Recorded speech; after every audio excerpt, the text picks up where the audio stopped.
Epping, gateway to East London, and in the High Street, not one sign of any provision whatever for cycling. Until today, when the entire town is cleared of traffic and populated with people for Le Grand Moment. 9 years ago, Jason Dudley can never have guessed the Tour de France would come right past his showroom window. A window festooned with £2,000 apiece bikes, fit for any tour. It's become more acceptable. It's, you know, look up and down the high street. You know, we've got lots of people that are in Lycra. Do they stand out? They do. Are people laughing at them? No. Jason's business may be booming, but he's more than aware that we're trailing European competitors when it comes to bike provision. The respect that the French drivers gave us was truly amazing.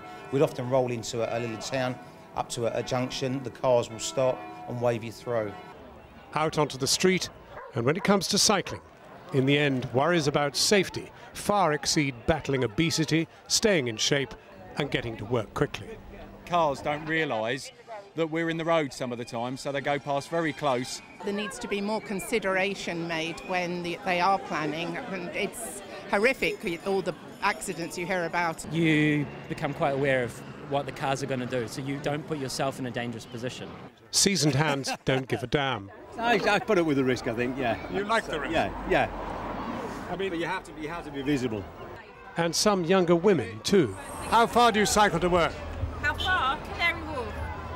Canary Wharf? From here? From here. From here? How far's that? I'm not sure, about 12 miles I'm guessing. For many youngsters, the dangers are just too much. So you wouldn't cycle to school? Oh no, I can't, because there we have a dangerous road. The station bit is really dangerous, so I'm not allowed to cycle down there. The whole of Epping is caught up in the excitement of Le Moment.